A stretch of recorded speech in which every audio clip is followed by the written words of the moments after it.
നമസ്കാരം. ഇതുവരെയുള്ള വാർത്തകൾ സമഗ്രമായി നോക്കാം. ആദ്യം പ്രധാന തലക്കെട്ടുകൾ. ഈ അവമാനം, ഈ പാർട്ടിക്ക് യോജിക്കാത്ത പെരുമാറ്റം, പാർട്ടിയെപ്പറ്റി അറിയാത്തവർ പാർട്ടി വക്താക്കളായി വന്നിട്ട് ഓരോരോ കാര്യങ്ങൾ കാണിച്ചു കൊടുക്കുന്നത്, ബ്രാഞ്ചിൽ പോലും പ്രവർത്തിക്കാൻ കഴിയാത്ത സ്ഥിതി. ആ സ്ഥിതിയിൽ ഞാൻ പാർട്ടി മെമ്പർഷിപ്പിൽ ഒഴിവായി. 2-3 ആഴ്ചയായി.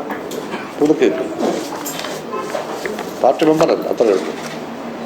ഞാൻ സ്വതന്ത്രനായി ഈ അനുഭവത്തിൻ്റെ അടിസ്ഥാനത്തിൽ ഈ മണ്ഡലത്തിൽ മത്സരിക്കാൻ ഉദ്ദേശിക്കുന്നു.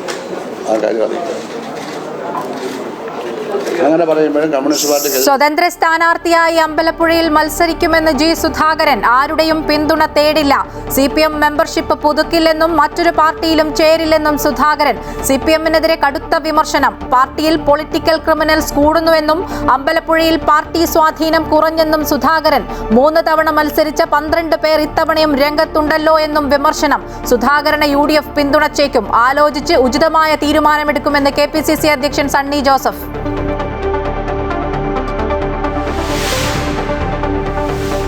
വെള്ളാപ്പള്ളി നടേശന് തിരിച്ചടി. SNDP ജനറൽ സെക്രട്ടറി സ്ഥാനത്ത് നിന്ന് ഹൈക്കോടതി നീക്കി. ബോർഡ് അംഗങ്ങൾക്കും അയോഗ്യത. ഉത്തരവ് SNDP സംരക്ഷണ വേദി നൽകിയ ഹർജിയിൽ.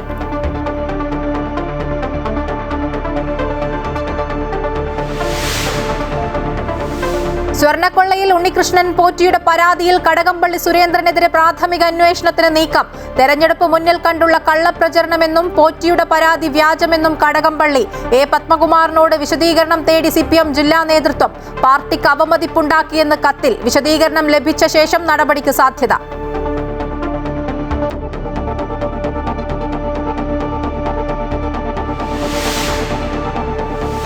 സംസ്ഥാനത്ത് പാചകവാതക പ്രതിസന്ധി തുടരുന്നു. പലയിടത്തും ഹോട്ടലുകൾ അടച്ചു. പാചകവാതക പ്രതിസന്ധി പരിഹരിക്കണമെന്നാവശ്യപ്പെട്ട് പാർലമെന്റിൽ പ്രതിപക്ഷ ബഹളം.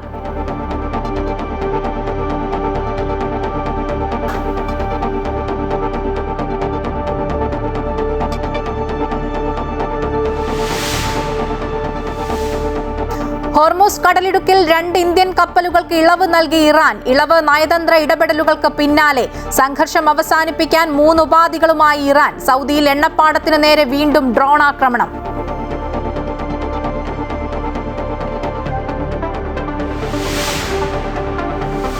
മന്ത്രി വീണ ജോർജിനെ ആക്രമിച്ച സംഭവത്തിൽ 5 KSU പ്രവർത്തകർക്ക് ജാമ്യം. ഉപാധികളോടെ ജാമ്യം അനുവദിച്ചത് തലശ്ശേരി ജില്ലാ സെഷൻസ് കോടതി. അമ്പലപ്പുഴയിൽ സ്വതന്ത്രനായി മത്സരിക്കുമെന്ന് മുതിർന്ന CPM നേതാവ് ജി സുധാകരൻ. ആരുടെയും പിന്തുണയില്ലാതെ മത്സരിക്കുമെന്ന് സുധാകരൻ മാധ്യമങ്ങളോട് പറഞ്ഞു. പാർട്ടിക്കെതിരെ ഒന്നും പറയാനില്ലെന്ന് പറയുമ്പോഴും പാർട്ടിക്കെതിരെ സുധാകരൻ ആഞ്ഞടിച്ചു. തദ്ദേശ തെരഞ്ഞെടുപ്പിൽ പാർട്ടിക്ക് വലിയ തിരിച്ചടിയായെന്നും പാർട്ടി ആത്മപരിശോധന നടത്തണമെന്നും സുധാകരൻ പറഞ്ഞു. ജില്ലാ ഘടകത്തിനെതിരെ രൂക്ഷ വിമർശനമാണ് സുധാകരൻ നടത്തിയത്. അമ്പലപ്പുഴയിൽ പാർട്ടി സ്വാധീനം കുറഞ്ഞുവെന്നും സുധാകരൻ പറയുന്നു. ബ്രാഞ്ചിൽ പോലും പ്രവർത്തിക്കാൻ കഴിയാത്ത സ്ഥിതി.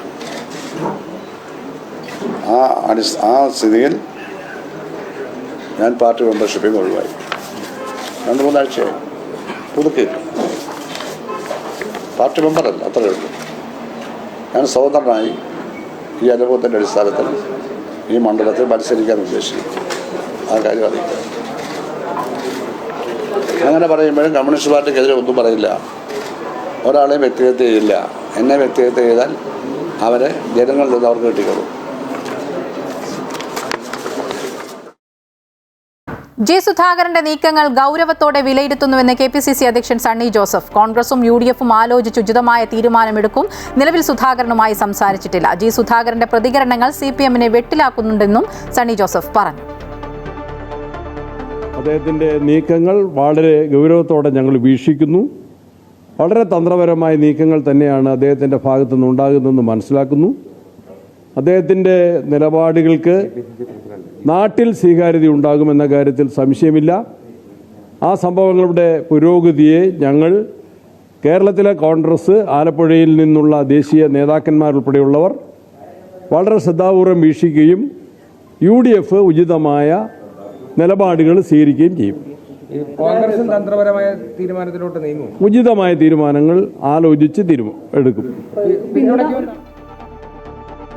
സുധാകരൻ സ്വതന്ത്രനായി മത്സരിക്കുമ്പോൾ പിന്തുണയ്ക്കുമോ എന്നത് കൂട്ടായി ആലോചിച്ച് തീരുമാനിക്കുമെന്ന് രമേശ് ചെന്നിത്തല. അദ്ദേഹത്തെ പോലുള്ള ഒരു പൊതുപ്രവർത്തകൻ നിയമസഭയിൽ വരേണ്ടത് ആവശ്യമെന്നാണ് തന്റെ വ്യക്തിപരമായ അഭിപ്രായമെന്നും രമേശ് ചെന്നിത്തല പറഞ്ഞു. ഏതായാലും അദ്ദേഹത്തോട് പാർട്ടി ചെയ്തത് വലിയ കടുത്ത അനീതിയാണ്. കഴിഞ്ഞ കുറേ നാളുകളായി അദ്ദേഹത്തെ രാഷ്ട്രീയ ശത്രുക്കളോട് പോലും ചെയ്യാൻ പാടില്ലാത്ത കാര്യമാണ് ആലപ്പുഴ ജില്ലയിലെ പാർട്ടി നേതൃത്വം അദ്ദേഹത്തോട് ചെയ്തുകൊണ്ടിരുന്നത്. അദ്ദേഹത്തിൻ്റെ ഏറ്റവും വലിയ ദുഃഖം അദ്ദേഹത്തെ വളരെ മോശമായും അദ്ദേഹത്തിൻ്റെ പിതാവിനെ മോശമായും ചിത്രീകരിച്ച ആളുകളുടെ പേരിൽ പോലും നടപടിയെടുത്തില്ല. ഞാൻ അദ്ദേഹത്തെ ആശുപത്രിയിൽ UDF സംബന്ധിച്ചിടത്തോളം സുധാകരൻ സ്വതന്ത്രനായി നിൽക്കുമെന്നുള്ള വാർത്ത ഇപ്പോൾ കേട്ടു.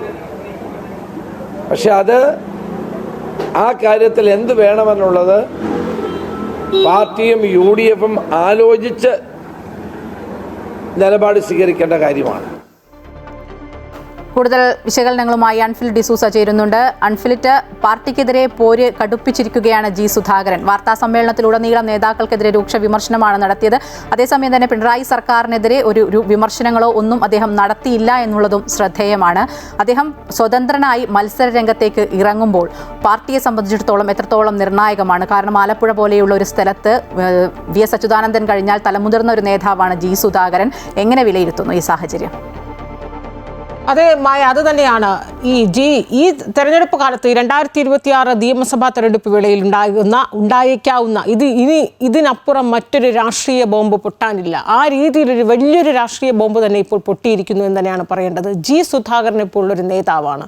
കമ്മ്യൂണിസ്റ്റ് പാർട്ടിയിലെ അമ്മായി പറഞ്ഞതുപോലെ VS അച്യുതാനന്ദൻ കഴിഞ്ഞാൽ കമ്മ്യൂണിസ്റ്റ് പാർട്ടിയിലെ ഏറ്റവും സമുന്നതനായ അല്ലെങ്കിൽ അഴിമതി കറകളഞ്ഞ രാഷ്ട്രീയ മൂല്യങ്ങൾ ഉയർത്തിപ്പിടിച്ച ഒരു നേതാവ്, ഒരു CPMലെ ഏറ്റവും മുതിർന്ന നേതാവാണ്. അത് പാർട്ടി വിടുന്നു എന്നതിനപ്പുറത്തേക്ക് അദ്ദേഹം സ്വതന്ത്രനായി അവിടെ മത്സരിക്കാനുള്ള ഒരു ചങ്കൂറ്റം അദ്ദേഹം കാണിക്കുന്നു എന്നുള്ളതാണ്.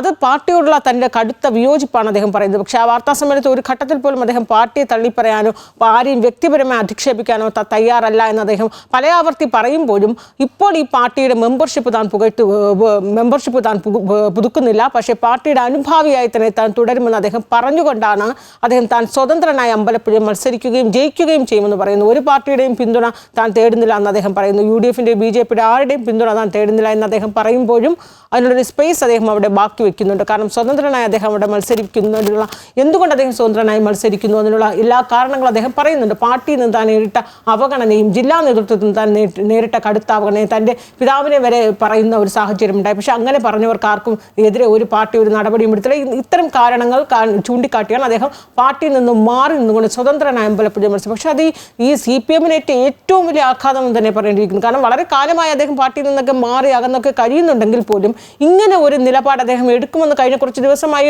അത്തരത്തിലുള്ള അഭ്യൂഹങ്ങളൊക്കെ പറഞ്ഞിരുന്നു. കാരണം മുഖ്യമന്ത്രി അവിടെ പോയിട്ട് അദ്ദേഹത്തെ കാണാൻ കൂട്ടാക്കില്ല, പാർട്ടി സെക്രട്ടറി അദ്ദേഹം ഫോണിൽ വിളിച്ച് അനുനയിപ്പിക്കാൻ ശ്രമിച്ചു, പക്ഷെ നടന്നില്ല. കഴിഞ്ഞ ദിവസം MA ബേബി അവിടെ എത്തിയെന്നാണ് അദ്ദേഹത്തിൻ്റെ വാക്കുകൾ നിന്നൊക്കെ മനസ്സിലാകുന്നത്. അപ്പോഴും അദ്ദേഹം അനുനയത്തിന് ശ്രമിച്ചില്ല. എന്തുകൊണ്ട് ജി സുധാകരനെ പോലൊരു നേതാവായതുകൊണ്ടും അത് ഈ തെരഞ്ഞെടുപ്പ് വേള സമയമൊക്കെ തന്നെ ഏറ്റവും പ്രധാനമാണ് പാർട്ടിയെ സംബന്ധിച്ച്. അതുകൊണ്ടാണ് അങ്ങനെ രീതിയിലുള്ള അനുനയ ശ്രമമൊക്കെ നടന്നു. പക്ഷേ അദ്ദേഹം അതിന് വഴങ്ങിയില്ല. അദ്ദേഹം സ്വതന്ത്രനായി മത്സരിക്കുന്നു എന്നുള്ളതാണ് ഏറ്റവും വലിയ പാർട്ടിയെ സംബന്ധിച്ച് ഏറ്റവും വലിയ അടിയാകുന്നത്. കാരണം പല കാരണങ്ങളാണ് CPM ഈ സമയത്ത് തിരിച്ചടിയാകുന്നത്. കാരണം ജി സുധാകരനെ പോലൊരു കറകളഞ്ഞ അഴിമതി തൊട്ട് തീണ്ടിയിട്ടില്ലാത്തൊരു നേതാവിന് പോലും ഉൾക്കൊള്ളാൻ കഴിയാത്തൊരു പാർട്ടിയായി CPM അധപ്പതിച്ചു എന്നൊരു ചോദ്യം ഉയരുന്നു. CPMന്റെ സൈബർ സഖാക്കളിൽ നിന്ന് വലിയ രീതിയിലുള്ള സൈബർ ഇടങ്ങളിൽ നിന്നുള്ള ആക്രമണമാണ് ജി സുധാകരൻ ഏറ്റത്. അവിടെ ഇതും തിരുത്താൻ പാർട്ടി തയ്യാറായില്ലെങ്കിൽ പാർട്ടി ഇപ്പോഴും സൈബർ ടീമുകൾക്കൊപ്പം സൈബർ ആക്രമണങ്ങളെ പ്രോത്സാഹിപ്പിക്കുന്നതാണോ CPM എന്നൊരു ചോദ്യം ഉയരുന്നു. അങ്ങനെ നിരവധി ചോദ്യങ്ങളാകും. ഈ അവസരത്തിൽ ജി സുധാകരൻ സ്വതന്ത്രനായ അമ്പലപ്പുഴയിൽ മത്സരിക്കുന്നതോടുകൂടി CPM ഈ തെരഞ്ഞെടുപ്പ് വേളയിൽ മറുപടി പറയുക. മറുഭാഗത്ത് കോൺഗ്രസ് അദ്ദേഹത്തെ ഉൾക്കൊള്ളാൻ തയ്യാറാകുന്നു എന്ന് തന്നെയാണ് മനസ്സിലാകുന്നത്. രമേശ് ചെന്നിത്തല പ്രതിപക്ഷ നേതാവ് അദ്ദേഹത്തെ ഫോണിൽ വിളിച്ചു എന്ന് മനസ്സിലാക്കുന്നു. 2 മണിക്ക് പ്രതിപക്ഷ നേതാവ് വാർത്താ സമ്മേളനം നടത്തും. അപ്പോൾ ഒരുപക്ഷെ ഇന്ന് തീരുമാനമായിട്ടില്ലെങ്കിലും 1-2 ദിവസത്തിനുള്ളിൽ UDF അദ്ദേഹത്തെ പിന്തുണയ്ക്കുമെന്നുള്ളൊരു പ്രഖ്യാപനം ഉണ്ടാകുമെന്ന കാര്യം ഉറപ്പാണ്. കാരണം UDFന്റെ കോൺഗ്രസിന്റെ സ്ഥാനാർത്ഥി പട്ടികയിൽ അമ്പലപ്പുഴ അവർ ഒഴിച്ചിട്ടിരിക്കുകയാണ്. ഒഴിച്ചിട്ട് തന്നെയാണ് ജി സുധാകരൻ്റെ മൂവ്മെന്റ് നോക്കി തന്നെ തീരുമാനമെടുക്കാൻ തുടർ നീക്കത്തിന് വേണ്ടി അവരെല്ലാ ആലോചനയും നടക്കുകയാണ്. അപ്പോൾ ഈ തെരഞ്ഞെടുപ്പ് 2026 നിയമസഭാ തെരഞ്ഞെടുപ്പിൽ ഏറ്റവും ശ്രദ്ധേയമായ ഒരു പോരാട്ടമായി ജി സുധാകരൻ മത്സരിക്കുന്ന അമ്പലപ്പുഴ മാറുകയാണ്. ഇത് അമ്പലപ്പുഴയിൽ മാത്രമല്ല മറ്റെല്ലാ ജില്ലകളെയും അതോടൊപ്പം തന്നെ ആലപ്പുഴയിലുള്ള മറ്റു നിയമസഭാ മണ്ഡലങ്ങളെ ഒക്കെ തന്നെയും CPMന് കനത്ത ആഘാതമായി മാറുന്നു. ഇത് വലിയ രീതിയിൽ തന്നെ പ്രതിഫലിക്കുന്ന അടിയൊഴുക്കുകളൊക്കെ ജില്ലകളൊക്കെ എങ്ങനെ വേണമെങ്കിലും മറ്റ് ജില്ലകളെ ബാധിക്കാവുന്ന തരത്തിലൊക്കെ CPM-ന്റെ ആ കറകളഞ്ഞ വോട്ടുകളൊക്കെ തന്നെയും കമ്മ്യൂണിസ്റ്റ് പാർട്ടിയുടെ അടിയുറച്ചിരിക്കുന്ന കേഡർ വോട്ടുകളൊക്കെ ജി സുധാകരൻ്റെ നിലപാടുകളോടുകൂടി എങ്ങനെ എവിടെയൊക്കെ മാറിമറിയുമെന്നുള്ള ചോദ്യമൊക്കെ തന്നെ ആകെ മുഴുവനും CPM-ന് കനത്ത ആഘാതമായി ജി സുധാകരൻ. മറ്റേത് കമ്മ്യൂണിസ്റ്റ് ഇപ്പോൾ PK ശശി അടക്കമുള്ളവരൊക്കെ തന്നെ അപ്പുറത്തെ CPI-ലെ CC മുകുന്ദനൊക്കെ തന്നെയും പാർട്ടി വിടുന്നുവെങ്കിൽ അതുപോലല്ല ജി സുധാകരൻ എന്ന് പറയുന്ന ഒരു വൻ മരമാണ് കമ്മ്യൂണിസ്റ്റ് പാർട്ടിയിൽ. അദ്ദേഹം പാർട്ടിയിൽ നിന്ന് മാറി അകന്ന് നിൽക്കുന്നുണ്ടെങ്കിൽ പോലും ജി സുധാകരൻ ഈ വേളയിൽ ഈ തെരഞ്ഞെടുപ്പ് സമയത്ത് ഇങ്ങനെ സ്വതന്ത്രനായി മത്സരിച്ച് തനിക്ക് പറയാനുള്ളതൊക്കെ അദ്ദേഹം പറയുമെന്ന് പറയുന്നു. പക്ഷേ ഇനി അറിയേണ്ടത് ഇതിൽ സംസ്ഥാന സെക്രട്ടറി MV ഗോവിന്ദൻ എന്ത് നിലപാടെടുക്കുന്നു, പിണറായി വിജയൻ്റെ മുഖ്യമന്ത്രിയുടെ പ്രതികരണം, ഇതൊക്കെ തന്നെ ഏറ്റവും ശ്രദ്ധേയമാണ്. വളരെ ശ്രദ്ധാപൂർവ്വം വളരെ ജാഗ്രതയോട് കൂടി മാത്രമേ ഈ അവസരത്തിൽ അവർക്ക് പ്രതികരിക്കാൻ പോലും പറ്റുകയുള്ളൂ. ഇപ്പോൾ സജി ചെറിയാൻ അദ്ദേഹത്തിൻ്റെ അദ്ദേഹത്തിൻ്റെ ഭാഷയിലെ ഏറ്റവും വലിയ ശത്രു കൂടിയാണ് സജി ചെറിയാൻ. അദ്ദേഹം ഇപ്പോൾ മാധ്യമങ്ങളോട് പ്രതികരിച്ചപ്പോൾ എന്ത് പാർട്ടി എന്താണ് അദ്ദേഹത്തോട് ചെയ്തത് ദ്രോഹം അത് പറയും, പാർട്ടി അദ്ദേഹത്തിന് കൊടുക്കാവുന്ന എല്ലാം കൊടുത്തു. ആ നിലപാട് തന്നെയും സ്വാഭാവികമായും CPM-ലെ മുഖ്യമന്ത്രി ആയാലും ഒക്കെ പറയുക.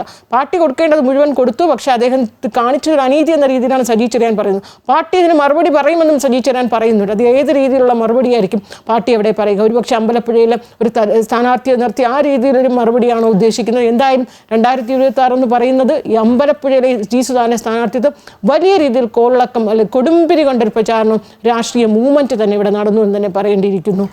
മായ, തീർച്ചയായും വരുന്ന നിയമസഭാ തെരഞ്ഞെടുപ്പിൽ ശ്രദ്ധാകേന്ദ്രമായി മാറുകയാണ് അമ്പലപ്പുഴ മണ്ഡലം. ഒപ്പം ഇതിൽ UDF എന്ത് നിലപാട് സ്വീകരിക്കും, ഒപ്പം CPM എന്ത് നിലപാട് സ്വീകരിക്കും, ഈ UDF-ന്റെ നിലപാടുകളോടൊക്കെ ജി സുധാകരൻ ഏത് രീതിയിലായിരിക്കും പ്രതികരിക്കുക, എന്ത് നിലപാട് സ്വീകരിക്കും എന്നുള്ളത് കൂടി ഏറെ നിർണായകമാണ്. അൺഫിലിറ്റാണ് വിശദമായ വിലയിരുത്തലുകൾ നടത്തിയത്. പാർട്ടി വിട്ടാൽ സുധാകരൻ വെറും ഷൂ ആണെന്ന് MM മണി. ആരെയും കെട്ടിയിട്ടിട്ടില്ല. സുധാകരൻ വെല്ലുവിളിയാകില്ല. KK ജയചന്ദ്രൻ ഉടുമ്പൻചോലയിൽ സ്ഥാനാർത്ഥിയാകുമെന്ന് ഇതുവരെ പാർട്ടി പ്രഖ്യാപിച്ചിട്ടില്ലെന്നും MM മണി പറഞ്ഞു. പിന്നെ ജെ സുധാകരൻ മത്സരിക്കുകയോ ചെയ്യേണ്ടത് അയാളുടെ വ്യക്തിപരമായ അഭിപ്രായം. അതിപ്പോ പതിറ്റാണ്ട് ബന്ധമുള്ള എത്രയോ പേര് വലിയ ബന്ധമുള്ളവർ ഈ പാർട്ടിയിൽ നിന്ന് വിട്ടുപോയില്ലേ, ചിലരെ ഞങ്ങൾ പുറത്താക്കേണ്ടി വന്നിട്ടില്ലേ. അതുകൊണ്ട് ഞങ്ങൾക്കെന്നാ, ഞങ്ങൾ പ്രസ്ഥാനം മുന്നോട്ട് പോകും.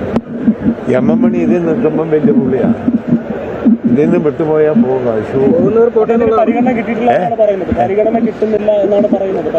അതിപ്പോ എനിക്കറിയത്തില്ല, അവിടുത്തെ കാര്യങ്ങൾ ആലപ്പുഴയിലെ കാര്യം അവരാ പറയുന്നത്. ആലപ്പുഴ എന്നാലും അയാൾ പ്രസ്ഥാനം വിട്ടൊന്നും പോകുന്നതൊന്നും ശരിയല്ല, അല്ലാതെ മത്സരിക്കുന്നതൊക്കെ തെറ്റാണ്. MM മണി ഇടുക്കിയിലെ ഷൂ എന്ന് ജി സുധാകരൻ. ആലപ്പുഴയിലെ കാര്യത്തിൽ മണി എന്തിനാണ് അഭിപ്രായം പറയുന്നത്? ആരെങ്കിലും ചുമതലപ്പെടുത്തിയിട്ടുണ്ടോ എന്നും ജി സുധാകരൻ ചോദിച്ചു. മണി നമ്മുടെ ഇടുക്കിയിലെ ഷൂ. ഞാൻ ചോദിച്ചോട്ടെ, അങ്ങക്ക് എന്തിൻ്റെ സുഖമാണ് ഈ ആലപ്പുഴയിലെ ഒരു കാര്യത്തിൽ അവിടെ ഇരുന്ന് വർത്താനം പറയട്ടെ? എന്ത് കാര്യത്തിലാണ് ഇവരെന്തിനാ ഞാൻ അഭിപ്രായം പറയുന്നത്? ഇവരെ ആര് ചുമതലപ്പെടുത്തി? ഇതിന് മറുപടി പറ. മണിയുടെ സീനിയറായ നേതാവിടെ ഞങ്ങൾ ഒരുമിച്ച് മന്ത്രിസഭ വരുന്നത് അല്ലേ? മണി എന്തിനാ അതിനകത്ത് അവിടെ ഇരുന്നുകൊണ്ട് അഭിപ്രായം പറയുന്നത്? ഇതിനെപ്പറ്റി എന്താ പറയാനുള്ളത്? ഇത്തരം അഭിപ്രായങ്ങളെ പറ്റി മണി എല്ലാവരെ പറ്റി പറയുമല്ലോ. വെള്ളാപ്പള്ളി നടേശന് കനത്ത തിരിച്ചടി. SNDP യോഗം ജനറൽ സെക്രട്ടറി സ്ഥാനത്ത് നിന്നും വെള്ളാപ്പള്ളി നടേശനെ ഹൈക്കോടതി നീക്കം ചെയ്തു. SNDP സംരക്ഷണ വേദി നൽകിയ ഹർജിയിലാണ് കോടതിയുടെ ഉത്തരവ്.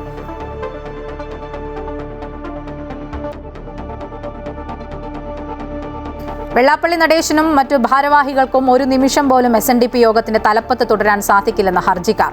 ആർക്കും തെരഞ്ഞെടുപ്പിൽ മത്സരിക്കാനും സാധിക്കില്ല. ദീർഘകാലമായുള്ള നിയമ പോരാട്ടം ഫലം കണ്ടുവെന്നും ഹർജിക്കാർ പ്രതികരിച്ചു.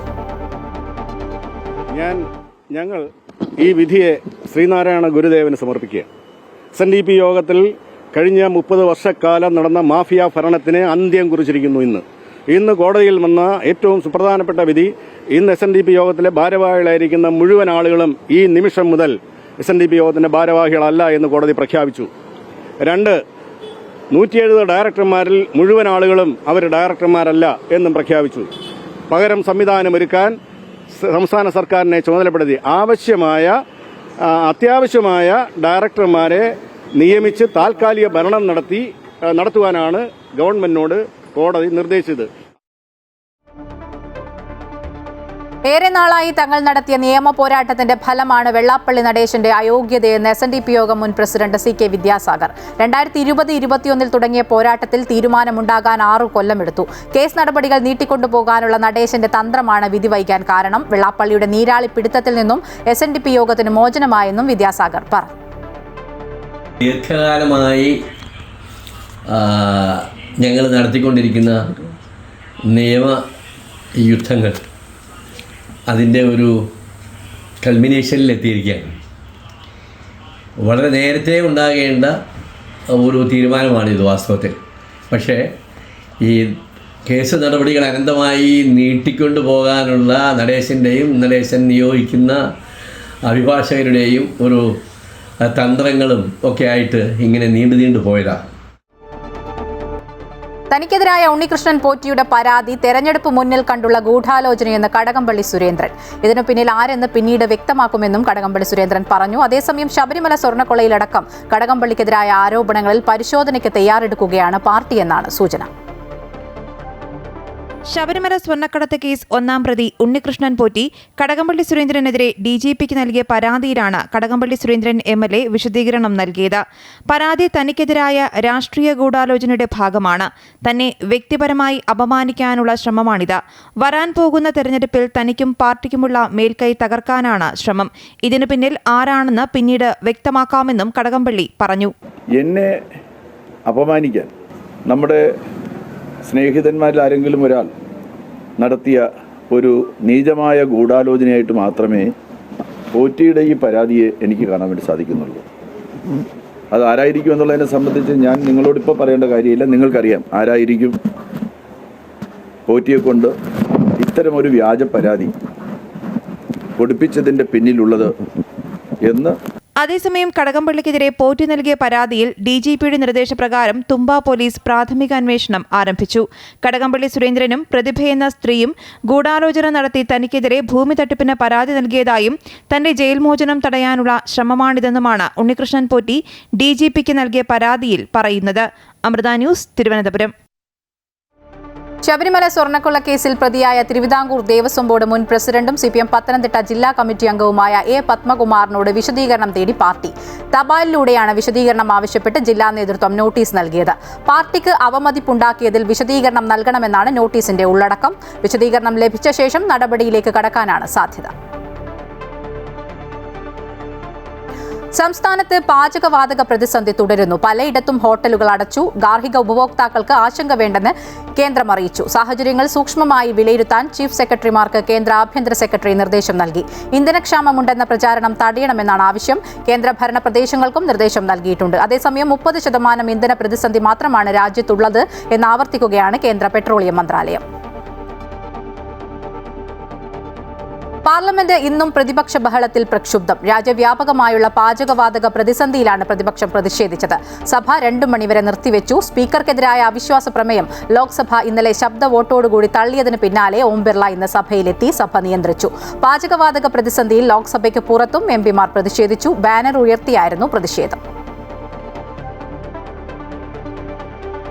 ഹോർമൂസ് കടലിടുക്കിലൂടെ 2 ഇന്ത്യൻ കപ്പലുകൾക്ക് കടന്നുപോകാൻ ഇറാൻ അനുമതി നൽകി. ഇന്ത്യ നടത്തിയ ശക്തമായ നയതന്ത്ര ഇടപെടലുകൾക്ക് പിന്നാലെയാണ് ഇളവ് നൽകാൻ ഇറാൻ തയ്യാറായത്. പരിമൾ, പുഷ്പ എന്നീ 2 ഇന്ത്യൻ കപ്പലുകൾക്കാണ് അനുമതി നൽകിയത്. അമേരിക്ക, യൂറോപ്പ്, ഇസ്രയേൽ കപ്പലുകൾക്ക് വിലക്ക് തുടരുമ്പോഴാണ് ഇന്ത്യൻ കപ്പലുകൾക്ക് അനുമതി ലഭിച്ചത്. ഇന്ത്യൻ വിദേശകാര്യമന്ത്രി S. ജയശങ്കർ ഇറാൻ വിദേശകാര്യമന്ത്രിയുമായി നടത്തിയ ടെലിഫോൺ ചർച്ചകൾക്കൊടുവിലാണ് തീരുമാനം. ഇറാൻ നാവിക കപ്പലിന് കൊച്ചിയിൽ സുരക്ഷയൊരുക്കിയതും ഇരു രാജ്യങ്ങളും തമ്മിലുള്ള നയതന്ത്ര ബന്ധത്തിന്റെയും ഫലമായാണ് ഇന്ത്യയോട് ഈ സമീപനം സ്വീകരിക്കാൻ ഇറാൻ തയ്യാറായതെന്നാണ് വിലയിരുത്തൽ. ഇറാൻ, ഇസ്രയേൽ, അമേരിക്ക യുദ്ധം അവസാനിക്കുന്നുവെന്ന സൂചനകൾ പുറത്ത്. സംഘർഷം അവസാനിപ്പിക്കാൻ ഉപാധികളുമായി ഇറാൻ രംഗത്തെത്തി. ഇറാനിൽ ആക്രമണം നടത്തരുതെന്നും നാശനഷ്ടങ്ങൾക്ക് പരിഹാരം വേണമെന്നുമാണ് ആവശ്യം. അതേസമയം ഗൾഫ് രാജ്യങ്ങളിലെ ഇറാന്റെ ആക്രമണങ്ങൾക്കെതിരായ പ്രമേയം അംഗീകരിച്ച് UN രക്ഷാസമിതി. പ്രമേയത്തെ അനുകൂലിച്ച് 13 രാജ്യങ്ങൾ വോട്ട് ചെയ്തപ്പോൾ റഷ്യയും ചൈനയും വോട്ടെടുപ്പിൽ നിന്ന് വിട്ടുനിന്നു. പ്രമേയം പക്ഷപാതപരമെന്ന് ഇറാൻ വാദിച്ചു. 135 രാജ്യങ്ങളുടെ പിന്തുണയോടെ ബഹ്റൈനാണ് സുരക്ഷാ സമിതിയിൽ പ്രമേയം അവതരിപ്പിച്ചത്. ഇറാന്റെ ആക്രമണങ്ങൾ അന്താരാഷ്ട്ര നിയമങ്ങളുടെ ലംഘനമാണെന്നും ഇത് ലോക സമാധാനത്തിന് ഭീഷണിയാണെന്നും ബഹ്റൈൻ വാദിച്ചു. ഏറെ നേരത്തെ ചർച്ചകൾക്കൊടുവിലാണ് പ്രമേയം പാസാക്കിയത്. ഇറാന്റെ ആക്രമണങ്ങളെ അപലപിച്ച കൗൺസിൽ ഹോർമൂസ് കടലിടുക്ക് അടയ്ക്കുകയോ തടസ്സപ്പെടുത്തുകയോ ചെയ്യുന്നത് ലോകത്ത് തന്നെ പ്രതിസന്ധി ഉണ്ടാക്കുന്നുവെന്നും അഭിപ്രായപ്പെട്ടു. എന്നാൽ ഇസ്രായേലിന്റെയും അമേരിക്കയുടെയും സൈനിക നടപടികളെ പരാമർശിച്ചില്ല എന്നത് ശ്രദ്ധേയമാണ്. പ്രമേയം പക്ഷപാതപരവും രാഷ്ട്രീയ പ്രേരിതവുമെന്ന ഇറാൻ പ്രതിനിധി പ്രമേയത്തെ എതിർത്തുകൊണ്ട് വാദിച്ചു. അതേസമയം ഉപാധികൾ അംഗീകരിച്ചാൽ സമാധാനത്തിന് തയ്യാറെന്ന് ഇറാൻ പ്രസിഡന്റ് മസൂദ് പെസഷ്കിയാൻ പ്രതികരിച്ചു. രാജ്യത്തിന്റെ അവകാശങ്ങൾ അംഗീകരിക്കുക, ഇനി ആക്രമിക്കില്ല എന്ന് ഉറപ്പു നൽകുക, നാശനഷ്ടങ്ങൾക്ക് പരിഹാരം, സുരക്ഷാ ഗ്യാരണ്ടി എന്നിവയാണ് ഇറാന്റെ ആവശ്യങ്ങൾ. ഈ ഉപാധികൾ US-ഉം ഇസ്രയേലും അംഗീകരിച്ചാൽ മാത്രമേ യുദ്ധം അവസാനിക്കുകയുള്ളൂ എന്ന് ഇറാൻ പ്രസിഡന്റ് പറഞ്ഞു. റഷ്യയിലെയും പാകിസ്ഥാനിലെയും ഭരണകൂടങ്ങളുമായി താൻ സംസാരിച്ചുവെന്നും പ്രദേശത്ത് സമാധാനം പുലരണമെന്നാണ് തന്റെയും നിലപാടെന്നും അദ്ദേഹം കൂട്ടിച്ചേർത്തു. ഒമാൻ ഭരണകൂടത്തിന്റെ നിർണായക ഇടപെടലിന് പിന്നാലെയാണ് ഇറാന്റെ ഭാഗത്തു നിന്ന് സമാധാന നീക്കങ്ങൾ ഉണ്ടാകുന്നത്. അതേസമയം ഗൾഫ് രാജ്യങ്ങൾക്ക് നേരെയുള്ള ഇറാന്റെ ആക്രമണങ്ങൾ തുടരുകയാണ്. ഒമാനിലെ സലാല തുറമുഖത്ത് ഇറാൻ നടത്തിയ ആക്രമണത്തിലുണ്ടായ തീപിടുത്തത്തിൽ ആശങ്കയിലാണ് അധികൃതർ. തീപിടുത്തത്തെ തുടർന്നുള്ള വായു മലിനീകരണ തോത് വർദ്ധിക്കുകയാണ്. മുൻകരുതലെന്നോണം ജനങ്ങളോട് മാസ്ക് ധരിക്കാനും വാതിലുകളും ജനലുകളും എപ്പോഴും അടച്ചിടണമെന്നും അധികൃതർ മുന്നറിയിപ്പ് നൽകി. കുവൈറ്റിന് നേരെ ഇന്നലെ രാത്രിയും ആക്രമണമുണ്ടായി. കുവൈറ്റിലെ ഇന്ധന ടാങ്കിൽ വീണ ഡ്രോൺ കുവൈറ്റ് നാഷണൽ ഗാർഡ് നിർവീര്യമാക്കി. സൗദിയിലെ പ്രിൻസ് സുൽത്താൻ എയർബേസും അൽഷൈബ എണ്ണപ്പാടവും നിരന്തരം ആക്രമിക്കാനുള്ള ശ്രമങ്ങളും നടക്കുകയാണ്. News desk Amrita TV. മന്ത്രി വീണ ജോർജിനെ ആക്രമിച്ചെന്ന കേസിൽ റിമാൻഡിലായിരുന്ന KSU പ്രവർത്തകർക്ക് ജാമ്യം. തലശ്ശേരി അഡീഷണൽ ജില്ലാ സെഷൻസ് കോടതിയാണ് ജാമ്യം അനുവദിച്ചത്. ഫെബ്രുവരി 25-ന് കണ്ണൂരിൽ വിവിധ ഉദ്ഘാടനങ്ങൾക്ക് ശേഷം തിരുവനന്തപുരത്തേക്ക് തിരിച്ചു പോകാനായി റെയിൽവേ സ്റ്റേഷനിൽ എത്തിയപ്പോഴാണ് മന്ത്രി വീണ ജോർജിന് നേരെ KSU പ്രതിഷേധമുണ്ടായത്. ആരോഗ്യമേഖലയിലെ വീഴ്ചകളിൽ മന്ത്രി രാജിവെക്കണമെന്നാവശ്യപ്പെട്ട് നടത്തിയ കരിങ്കൊടി പ്രതിഷേധത്തിനിടെ മന്ത്രിക്ക് മർദ്ദനമേറ്റെന്നാണ് പരാതി. തുടർച്ചയായി ജാമ്യം നിരസിച്ചതിന് പിന്നാലെ കോൺഗ്രസ് നേതാക്കൾ മേൽക്കോടതിയെ സമീപിക്കുകയായിരുന്നു. KSU ജില്ലാ president MC Athul, Ahammed Yasin, CH Mubas, VV Akshay, Bithul Balan എന്നിവർക്കാണ് ഉപാധികളോടെ തലശ്ശേരി അഡീഷണൽ ജില്ലാ സെഷൻസ് കോടതി ജാമ്യം അനുവദിച്ചത്. ആരു ഭരിച്ചാലും കണക്ക് എന്ന ചൊല്ലി ശരിയല്ലെന്ന് മുഖ്യമന്ത്രി പിണറായി വിജയൻ. ജനങ്ങളോട് താൽപര്യമുള്ളവർ ഭരിക്കുന്നതും കോർപ്പറേറ്റുകൾക്ക് വേണ്ടി ഭരിക്കുന്നതും തമ്മിൽ വ്യത്യാസമുണ്ട്. ലൈഫ് പദ്ധതിയിൽ 5 ലക്ഷം വീടുകൾ നൽകുന്നതും ക്ഷേമ പെൻഷൻ 2000 രൂപ നൽകുന്നതും ഇതിന്റെ ഉദാഹരണമാണെന്നും പിണറായി വിജയൻ പറഞ്ഞു. പള്ളിവാസൽ വിപുലീകരണ പദ്ധതി ഉദ്ഘാടനം ചെയ്ത് സംസാരിക്കുകയായിരുന്നു അദ്ദേഹം. അപ്പോ ആര് ഭരിച്ചാലും കണക്ക് തന്നെ എന്നൊരു ചൊല്ലുണ്ടല്ലോ, അതങ്ങനെയല്ല. അതാണ് ഈ കാണുന്നത്. അതാണ് കാണുന്നത്. നമ്മുടെ അനുഭവത്തിലുള്ളതാണ്, നാടിൻ്റെ അനുഭവത്തിലുള്ളതാണ്. ആര് ഭരിച്ചാലും ഒരുപോലെയല്ല. നാടിനോട് പ്രതിബദ്ധതയുള്ളവരും കോർപ്പറേറ്റുകളോട് മാത്രം പ്രതിബദ്ധതയുള്ളവരും തമ്മിൽ വ്യത്യാസമുണ്ട്. ആ വ്യത്യാസമാണ് ഇതിലൊക്കെ കാണാൻ കഴിയുക. തൃശൂർ നാട്ടികയിൽ CPI വിട്ട് സ്വതന്ത്ര സ്ഥാനാർത്ഥിത്വം പ്രഖ്യാപിച്ച CC Mukundan MLAക്ക് UDF പിന്തുണയില്ല. CC മുകുന്ദനെ പിന്തുണയ്ക്കേണ്ടതില്ലെന്ന തീരുമാനത്തിലാണ് Congress നേതൃത്വം. പ്രാദേശിക നേതൃത്വത്തിന്റെ എതിർപ്പ് കൂടി പരിഗണിച്ചാണ് നടപടി. കൊച്ചി ചെല്ലാനത്തുണ്ടായ ചുഴലിക്കാറ്റിൽ 5 വീടുകൾ തകർന്നു. കണ്ടക്കടവ് കാർത്യായനി അമ്പലത്തിന്റെ പരിസരത്ത് പുലർച്ചെ 1:15 ശക്തമായ കാറ്റ് വീശിയത്. സംഭവത്തിൽ ആർക്കും പരിക്കില്ല.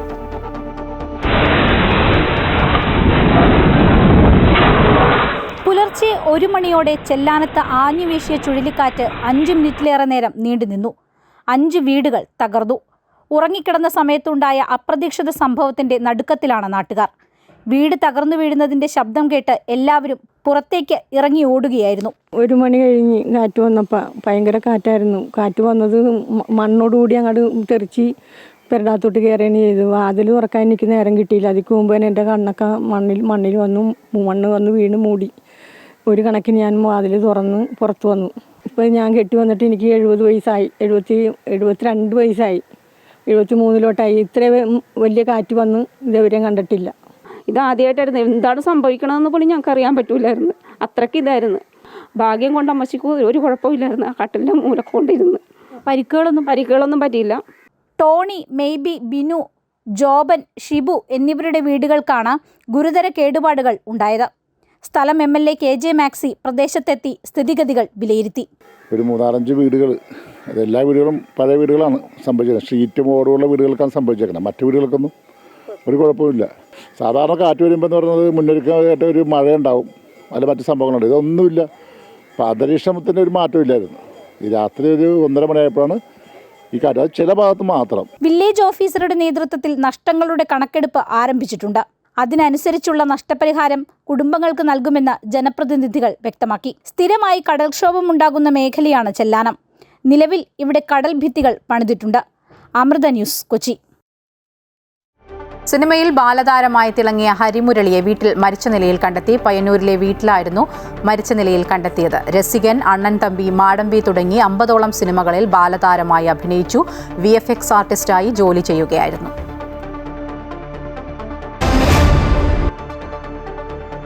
യുവേഫ ചാമ്പ്യൻസ് ലീഗ് ആദ്യപാദ പ്രീ ക്വാർട്ടറിൽ റയൽ മാഡ്രിഡിന് ജയം. മാഞ്ചസ്റ്റർ സിറ്റിയെ എതിരില്ലാത്ത 3 ഗോളിന് തകർത്തു.